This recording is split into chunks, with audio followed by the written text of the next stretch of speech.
Nobody knew I had Stephanie till the day I was in the hospital. The way we kept it secret is I just stayed seclusive. I didn't hang out, didn't go anywhere, baggy clothes. Suppressing the symptoms, you know how pregnant women are. We just kind of went about our daily routine. Yeah, I figured didn't talk about it, didn't discuss nothing about it to nobody. Kept to limit it to just, you know, basically my father and relatives, but without them knowing. Well, when I went into labor, I mean, I had all the medical care, it was all secret, of course. You know, secret doctor visits and everything was never told. It was only between me and Vince. For the doctor appointment, the gynecologies. And yeah, nobody knew. But as in the labor parts, he took me.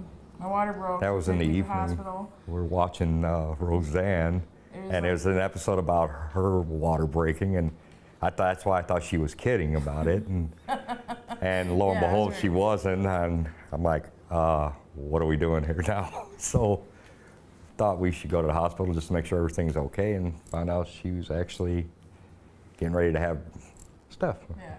So we went to the hospital.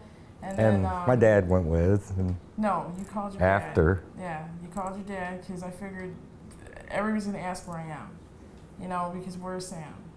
So when he told them that, you know, Sam's having a baby, everybody freaked out. And I'm like, what? After Steph was born, there was a lot of resentment, a lot of, you know, why didn't you tell us? Why did you get pregnant? How could you?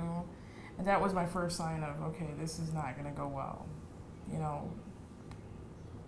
Yeah. How could we bring up, you know, a child in a negative environment? Yeah, and even though I was close with my father, I mean, even I got that same lecture in a way about, well, how are you going to be able to support a child with what you're only making? And I mean, he's there to help, but did we really need to go ahead and have a child? At that point in time, because I mean, I was only working for minimum wage down there. You know. They were just more worried about what we could or couldn't provide for her, not about love and two parents being together.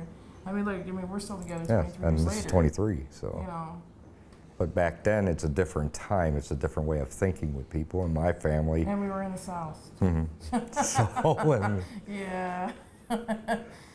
After she was born, I could only deal with so much tension from his father, his uncle, his family. Yeah, I think that, like she's saying, that my father and my uncle were the driving factors that made us want to move back, but we moved back to Indiana originally because it was just, you could feel the tension that, you know, the newborn baby, we're staying in a trailer, still living with him, which living with him wasn't the issue, it's just that how are we going to make this work?